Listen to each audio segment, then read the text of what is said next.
crise que nous connaissons en République démocratique du Congo est en train d'atteindre son paroxysme. Et avec la guerre de Minembwe, la crise congolaise prend un tournant décisif. Et au moment où nous parlons, l'ennemi principal ou l'acteur principal de cette crise, Paul Kagame, le président rwandais, a déclenché l'offensive sur le plan international en utilisant sa stratégie de prédilection, le mensonge, pour arracher la terre de Minembwe à la République démocratique du Congo. Et nous ne pouvons pas faire la politique de l'autruche et faire semblant de ne pas le voir. Mais avant de vous parler du problème proprement dit, je voudrais surtout attirer l'attention des Congolais sur une arme puissante que Kagame utilise depuis les années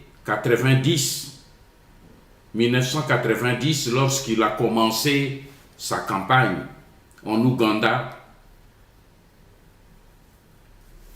pour la conquête de la région des Grands Lacs africains à la tête de l'armée hégémoniste Tutsi rwandaise pour imposer une sorte de domination Tutsi dans la région. Paul Kagame s'est toujours servi d'une arme diplomatique puissante, c'est le mensonge. Lorsque,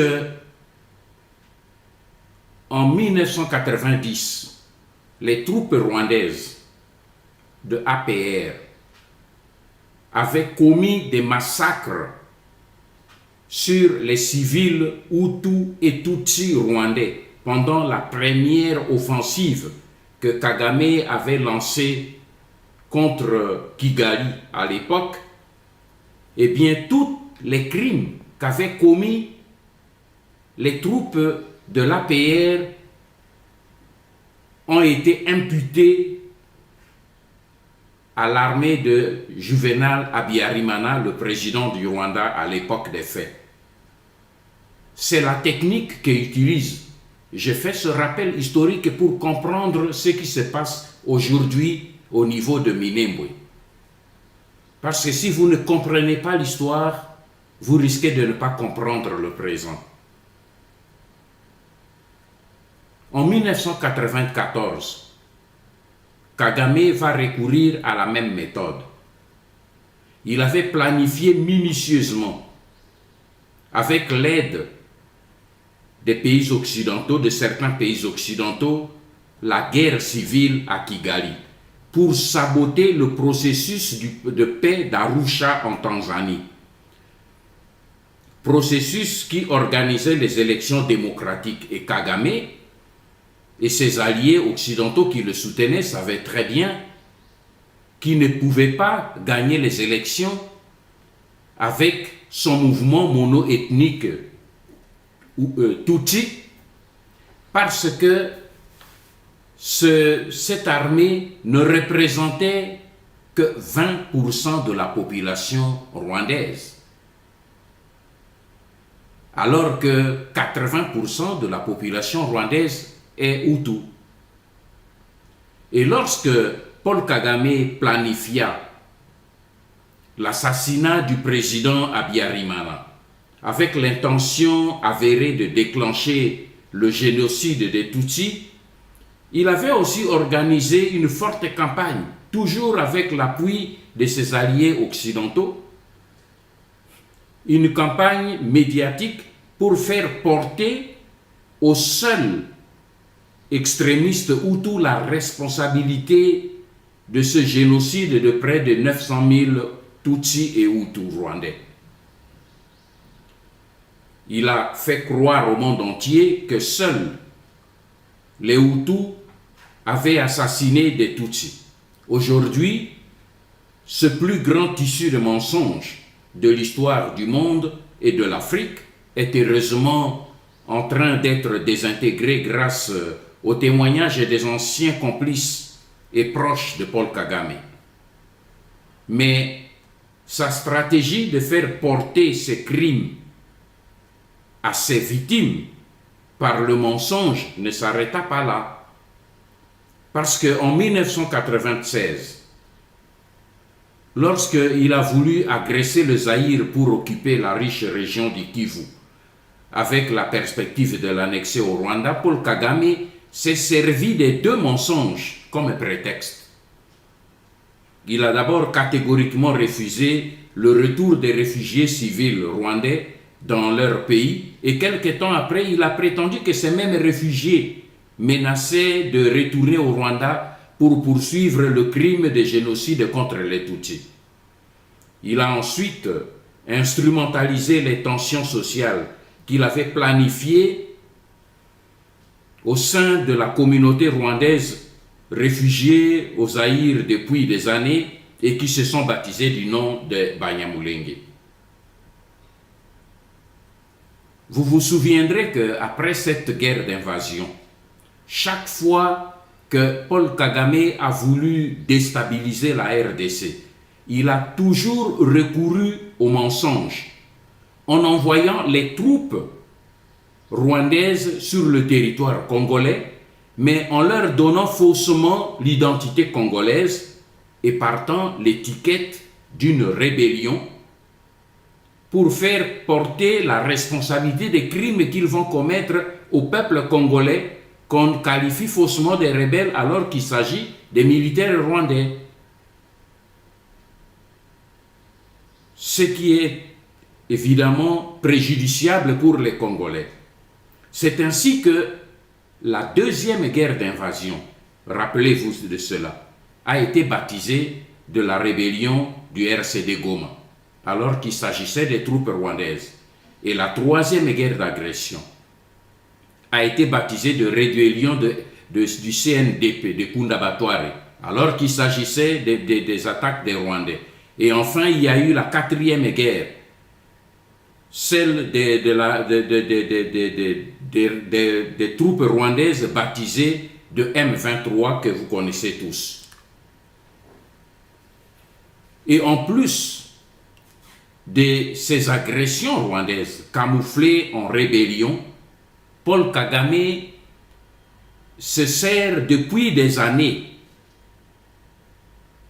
des réfugiés hutus rwandais de FDLR pour créer des tensions et justifier la présence des troupes rwandaises en RDC.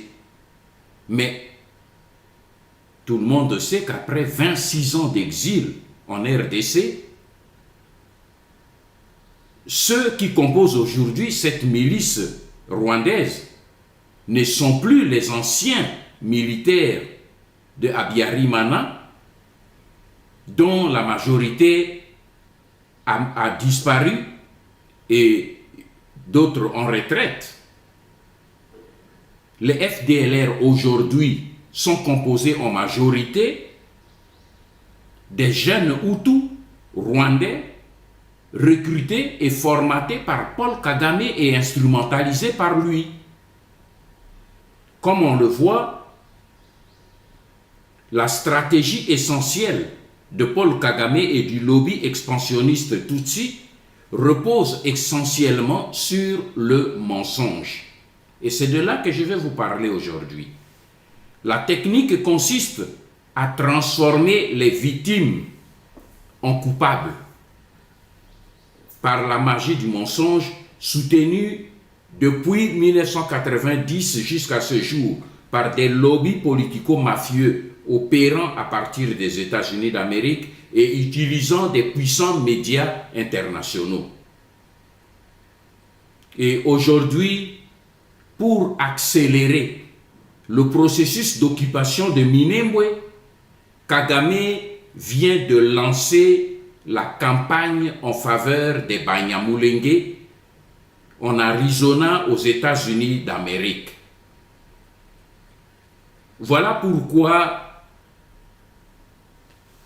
j'ai décidé de m'adresser à l'opinion nationale congolaise et internationale pour dénoncer avec colère la campagne mensongère que Paul Kagame et le lobby expansionniste Tutsi viennent de déclencher aux États-Unis d'Amérique pour accuser le peuple congolais du prétendu massacre des Banyamulenge dans la guerre que eux, les Congolais, nous mènent, les Rwandais nous mènent à Minembwe.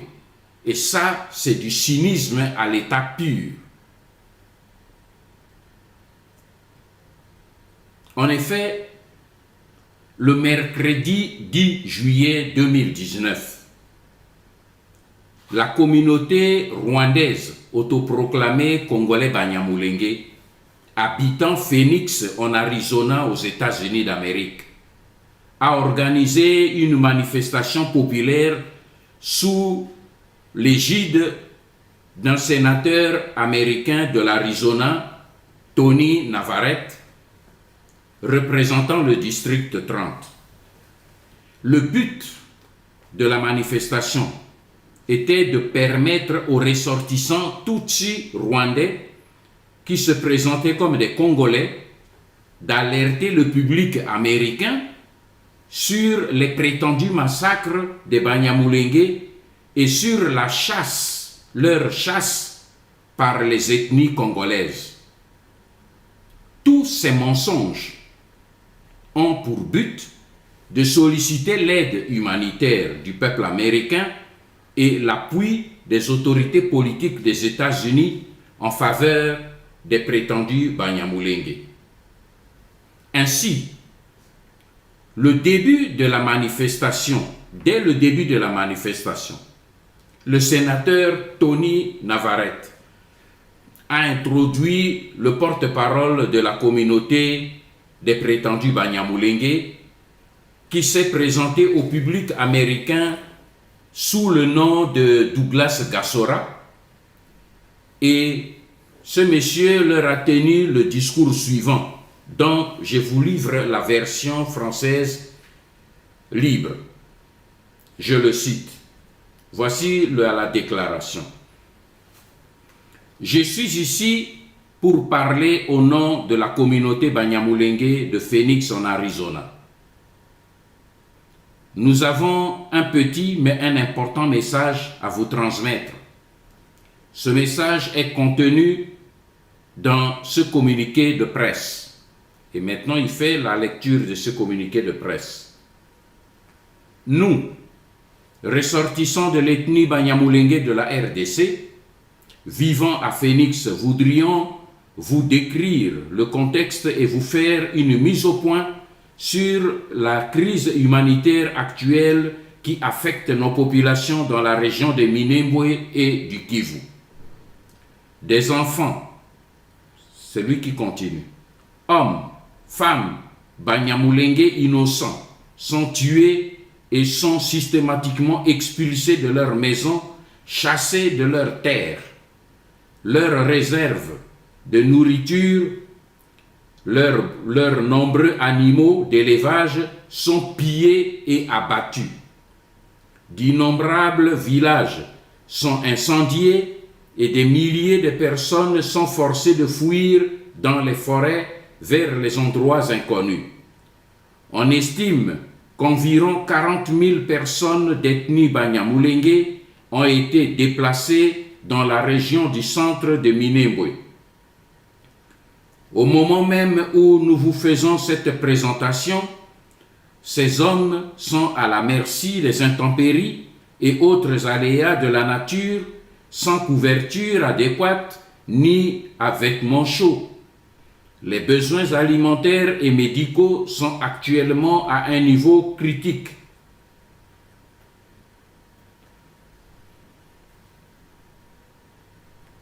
Nous sommes donc ici aujourd'hui pour demander d'abord de l'aide humanitaire à la communauté internationale. Mais avant tout, nous demandons une paix durable en RDC, mais surtout pour la communauté Banyamulenge en particulier. Je témoigne de ce que j'ai vu, et j'en ai vu beaucoup. J'ai partagé leurs expériences avec de nombreuses atrocités perpétrés contre eux en raison de leur appartenance ethnique au fil des ans. Je pense qu'il est temps que nous puissions révéler au grand jour et réclamer la nécessité d'arrêter ces atrocités. Nous demandons que justice soit établie pour punir les responsables de toutes ces atrocités commises contre les Banyamulenge et d'autres communautés dans la région du Congo. Nous tenons à souligner que nous nous félicitons de la déclaration de notre nouveau président, Félix Tshisekedi, qui a été faite le 30 juin dans la région de l'Ituri. Il a déclaré qu'il est déterminé à mettre fin au conflit armé au Congo et dans la région de Minembwe en particulier.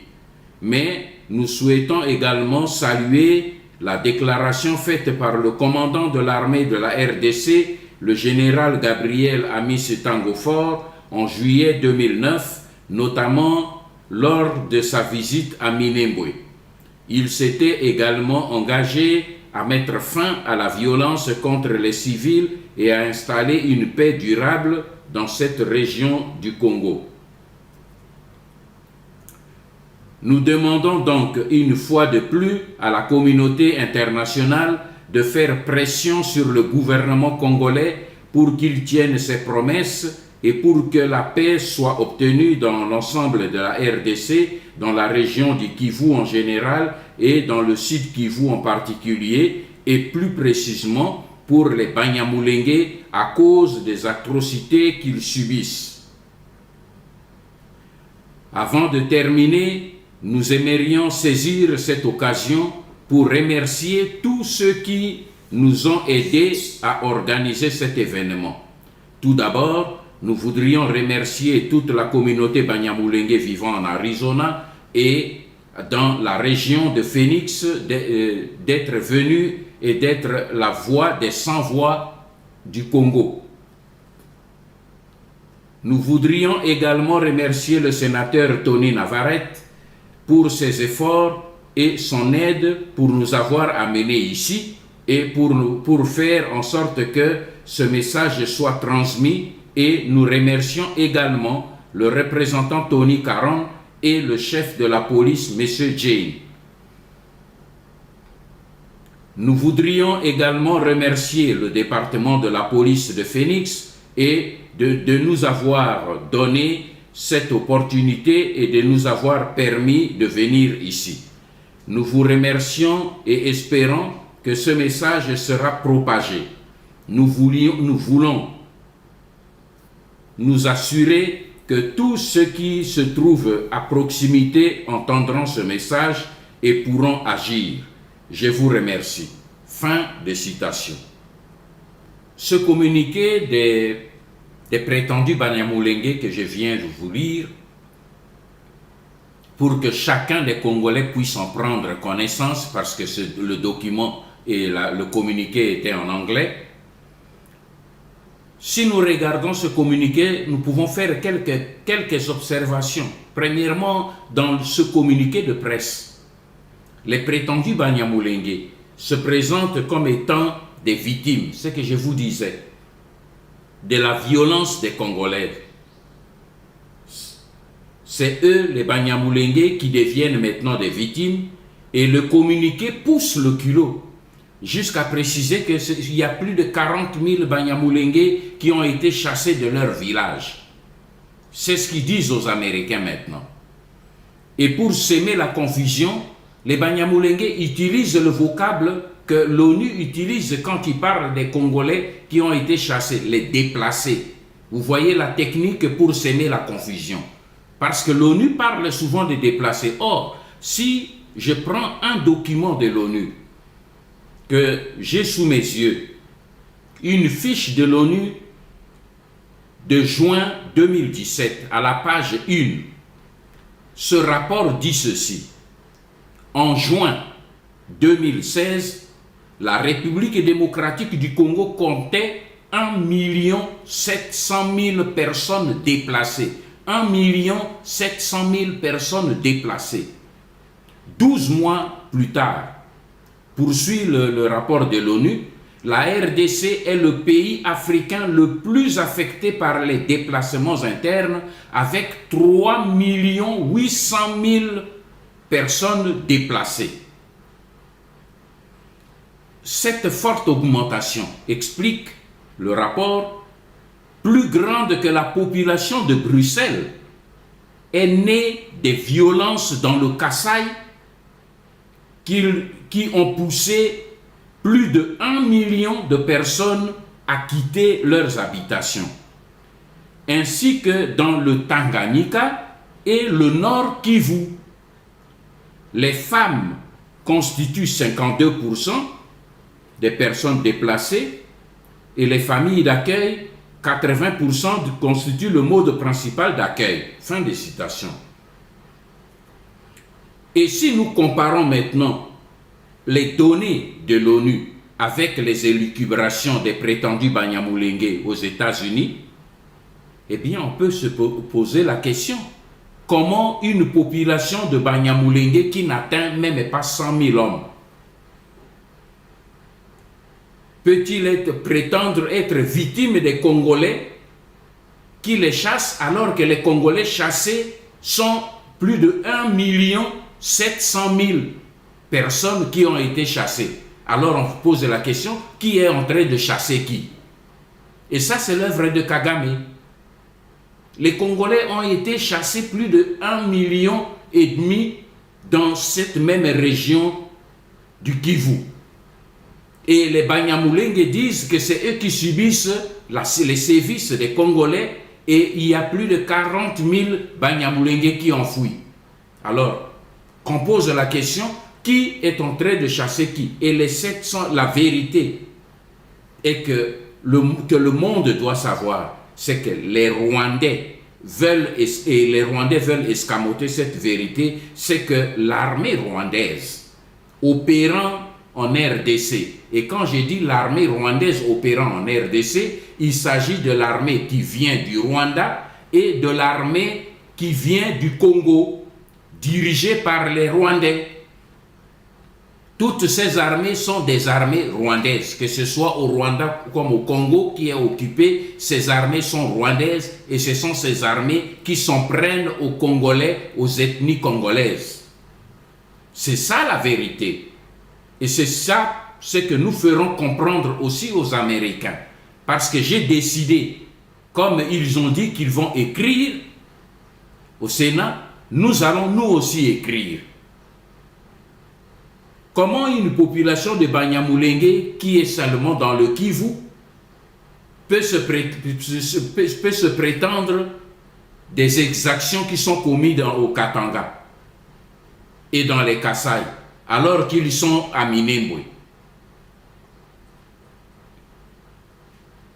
Et Douglas Gassora prétend, le porte-parole qui a lu le communiqué, prétend que lui, il a vécu et partagé les souffrances des frères Banyamulenge en RDC.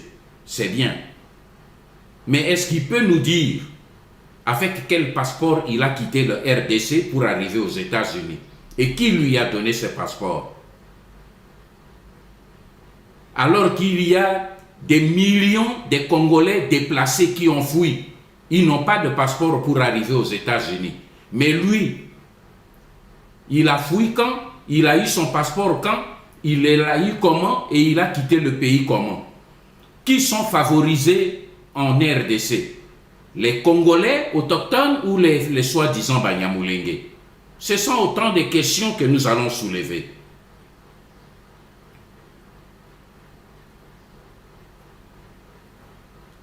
Et je vous fais remarquer que les chaleureuses félicitations des Banyamulenge, et nous verrons que ces mêmes félicitations ont été reprises par leurs sponsors américains, adressées à Félix Tshisekedi, montrent comment Kagame se sert de notre frère Félix Tshisekedi comme leur porte-parole pour accréditer maintenant les thèses mensongères de Kagame. Et c'est pour cette raison que nous allons relever ce danger aussi, qui montre que Félix Tshisekedi est devenu pratiquement l'agent de propagande de Paul Kagame dans la diplomatie internationale pour diffuser ses mensonges contre le peuple congolais et la nation congolaise. Et cela de la bouche d'un chef d'État congolais, c'est une trahison.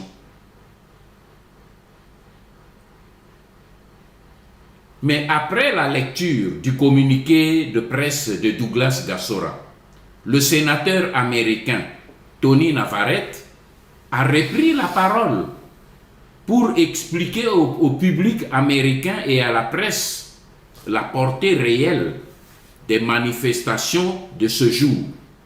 Et à ce sujet, il a dit ceci. Je vous cite la traduction de son discours.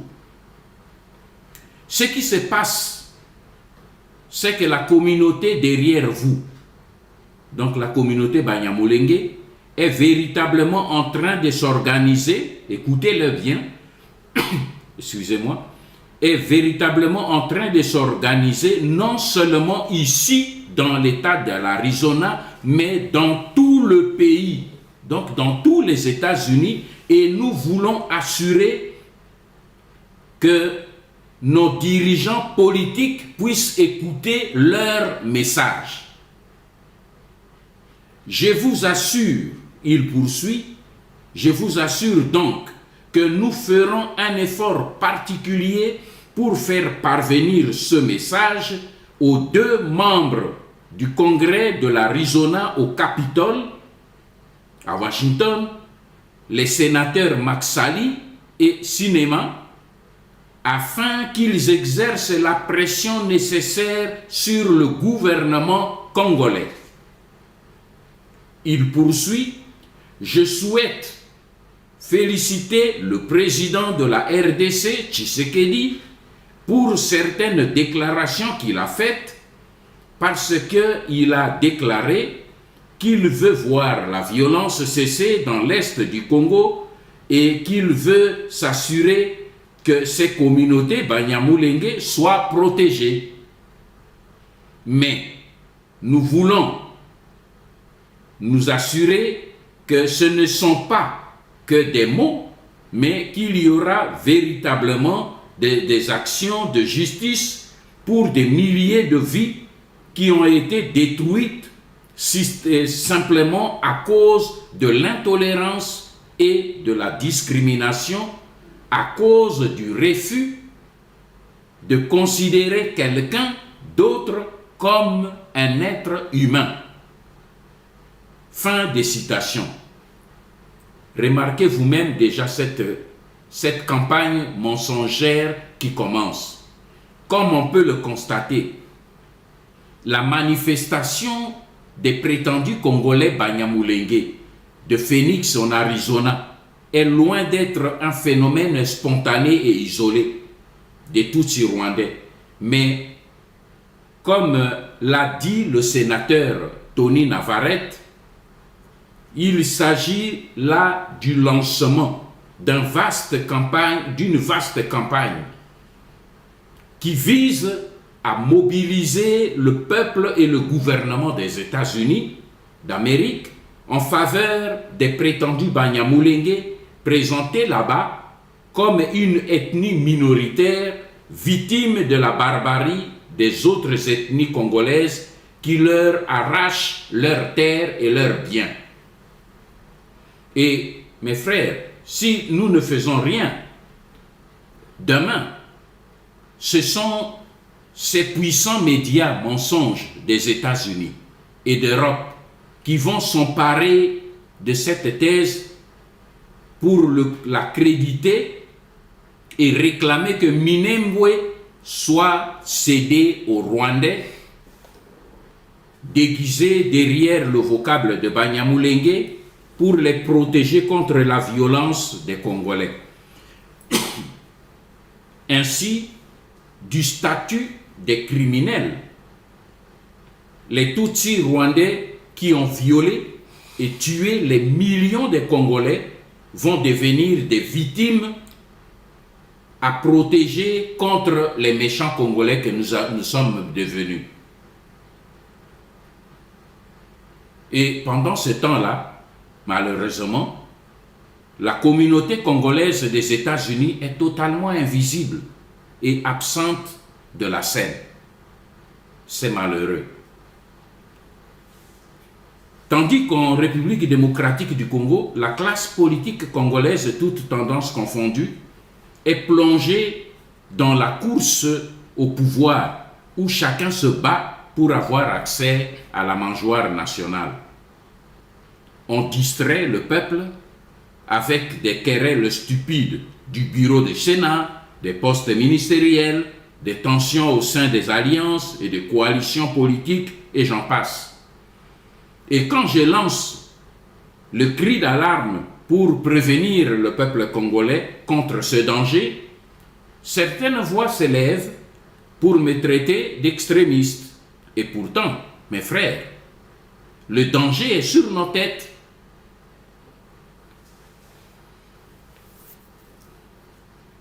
Et c'est pour cette raison que cette situation rocambolesque devient plus dangereuse.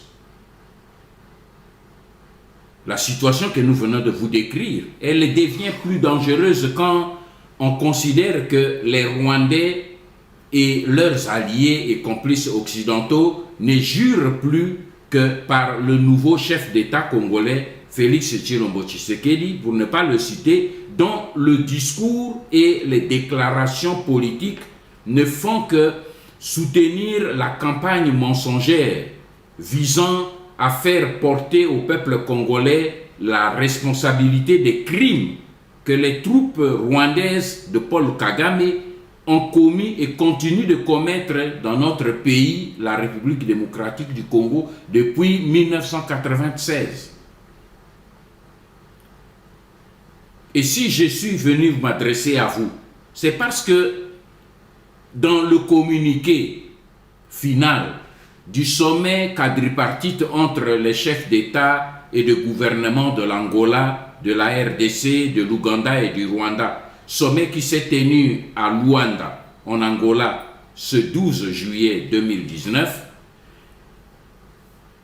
plus précisément au point 5 du communiqué conjoint des chefs d'État, il a été stipulé ce qui suit, je cite. Les chefs d'État ont salué les efforts entrepris par les autorités de la République démocratique du Congo en vue de la pacification de l'ensemble du territoire national, en condamnant fermement la persistance des groupes armés à l'est du pays, réfractaires du processus de paix engagé et qui déstabilisent les pays voisins. Mes frères, si Félix Tshisekedi ne le sait pas peut-être par manque d'expérience, mais je crois au moins que les collaborateurs et les experts qui ont certainement contribué à rédiger ce communiqué savent qu'en diplomatie, le poids des mots ont des conséquences parfois plus dévastatrices que les armes à feu. En condamnant officiellement avec les 3 autres chefs d'État, dont Paul Kagame, la persistance des groupes armés à l'est de la RDC et surtout, en confirmant que ces troupes armées déstabilisent les pays voisins. Un texte pareil, en le signant Félix Tshisekedi, se fait ici l'avocat de la thèse mensongère entretenue par Paul Kagame et qui tend à rendre la République démocratique du Congo responsable de la déstabilisation du Rwanda, alors que c'est le Congo qui est déstabilisé et agressé par le Rwanda. Comment pouvons-nous accepter de telles inepties? En effet, Félix Tshisekedi et son allié Paul Kagame peuvent-ils dire aux Congolais combien de villages rwandais ont été attaqués ou pillés et combien de Rwandaises ont-ils été violées, éventrées ou enterrées vivantes par des milices en provenance de la République démocratique du Congo? Peuvent-ils nous dire combien de Rwandais et d'Ougandais ont été chassés de leur terre natale pour fuir les attaques des milices congolaises en provenance de la RDC? Je viens de vous donner le chiffre de 3 800 000 Congolais déplacés, selon le document officiel de l'ONU. Qui déstabilise qui? Félix et ses alliés Kagame et Museveni sont-ils capables de nous dire quelle portion du territoire rwandais ou ougandais est aujourd'hui occupée soit par les milices rwandaises des FDLR, soit par les rebelles ougandais des ADF NALU? Tout le monde sait que toutes ces prétendues rebelles rwandaises, rwandais et ougandais, n'opèrent jamais dans leur propre pays d'origine. Leur champ d'action, c'est la RDC. Que ce soit les rebelles rwandais de FDLR, que ce soit les rebelles ougandais de l'ADF NALU, tous ces rebelles tuent, pillent, violent au Congo, mais jamais dans leur pays. Comment un chef d'État congolais peut-il faire une déclaration officielle avec d'autres chefs d'État et avec le chef d'État agresseur des pays agresseurs pour dire que ce sont ces milices qui déstabilisent leur pays? Comment peut-on accepter cela? Comment peut-on comprendre cela? Et devant ces vérités flagrantes, qu'un chef d'État congolais se joigne publiquement aux agresseurs de notre pays pour cracher sur le sang des millions de victimes congolaises reconnues par les enquêteurs des Nations Unies et des ONG internationales, une telle attitude dépasse l'entendement. Le nouveau président de la RDC a-t-il seulement pris la peine de demander au docteur Denis Mukwege l'identité des criminels qui violent nos mamans, qui détruisent leurs appareils génitaux, qui les enterrent vivants, qui les déchiquettent? A-t-il demandé au docteur Mukwege de lui dire qui sont les auteurs? Je ne saurais donc terminer cette adresse sans lancer un appel patriotique à tous les Congolais, de l'intérieur et de l'extérieur de la République démocratique du Congo, pour l'inviter à se mobiliser pour sauver Minembwe. Nous devons sauver Minembwe, parce que Kagame vient de déclencher cette campagne internationale au travers des soi-disant Banyamulenge. C'est pour tenter de nous d'arracher Minembwe. Car toute l'agitation politique que fait actuellement Paul Kagame avec l'aide diplomatique de Félix Tshisekedi ne vise qu'à détourner l'attention des Congolais et de l'opinion internationale sur la grande offensive militaire qu'il vient de lancer à Minembwe, à l'est de la République démocratique du Congo, pour briser la résistance patriotique des populations congolaises autochtones, des Babembe, Banindu, Bafulero, Barega et autres. Et au moment où je vous parle, plusieurs bataillons de l'armée Tutsi rwandaise se sont déployés dans les hauteurs du plateau d'Itombwe, Fizi et Uvira. À Bunyakiri et Kasha, des nouveaux villages sont créés. Ils sont habités par des nouvelles populations rwandaises qui sont protégées par des policiers rwandais. L'ONU et les ONG opérant dans cette région ne me contrediront pas. Et comme il l'avait fait en 1998, Azarias Ruberwa vient de monter une fois de plus, avec l'aide de Paul Kagame et le lobby Tutsi, une nouvelle milice Tutsi rwandaise qui combat à Minembwe sous le vocable d'une nouvelle rébellion dénommée Ngomino. Il semble que c'est un mot kinyarwandais qui symboliserait la détermination des Rwandais à ne pas quitter le territoire congolais. C'est donc une sorte de pied de nez de Ruberwa aux Congolais. La bataille de Minembwe constitue donc pour Kagame l'étape fatidique de son projet machiavélique d'établir à l'est de la République démocratique du Congo un territoire rwandais qui a pour but de résoudre la double problématique de l'exiguïté du territoire rwandais et de la démographie galopante au Rwanda. Ce que nous n'acceptons pas, c'est que le Rwanda résolve ses problèmes internes sur le dos de la République démocratique du Congo et du peuple congolais. Voilà pourquoi j'en appelle à la conscience patriotique des hommes politiques congolais de tous bords. Et je m'adresse d'abord et avant tout à Martin Fayoulou, en qui le peuple congolais a placé le 30 décembre 2018 toute sa confiance pour qu'il l'aide à sortir du bourbier de l'occupation étrangère et de la prédation.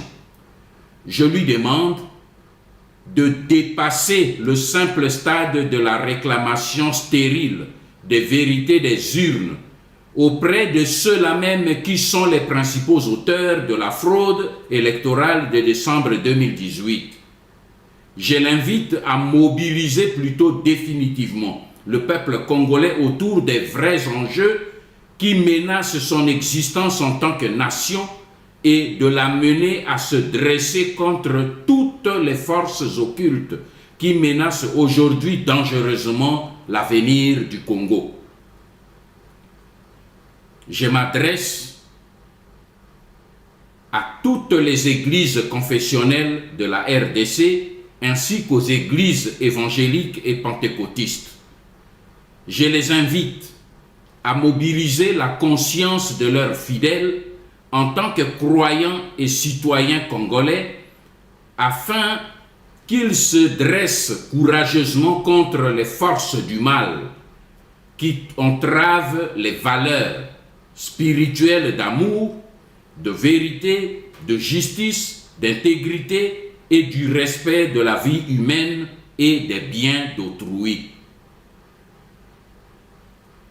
Je m'adresse surtout à la jeunesse congolaise, à venir de demain, et je l'invite à prendre dès aujourd'hui ses pleines responsabilités devant l'histoire pour pallier à la défaillance des hommes politiques qui ont démissionné de leurs responsabilités devant la nation congolaise.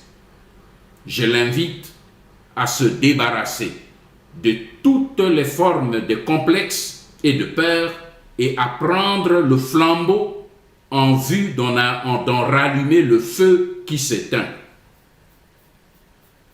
Je m'adresse enfin à tous les officiers et militaires congolais qui servent encore sous le drapeau national et spécialement à ceux appartenant aux unités qui sont envoyées au front à Minembwe pour combattre leurs propres concitoyens qui résistent contre les envahisseurs étrangers qui veulent leur arracher la terre de leurs ancêtres. Je leur rappelle que le règlement militaire leur demande de ne pas obéir aux ordres iniques. Et je leur rappelle le principe militaire qui dit discipline ezali boumbu te.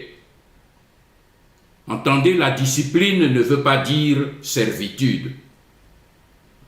Je leur demande donc de ne pas verser le sang de leurs frères congolais qui se battent pour défendre la terre de leurs ancêtres. Je les invite à se tenir plutôt au service du peuple congolais pour le soutenir dans le noble combat de résistance aux forces maléfiques d'occupation et de prédation de la République démocratique du Congo. Car cette tâche-là est congolaise. Et si nous ne le faisons pas, mes frères, par nous-mêmes, personne ne le fera à notre place. Que Dieu bénisse la République démocratique du Congo et le peuple congolais. Ingeto.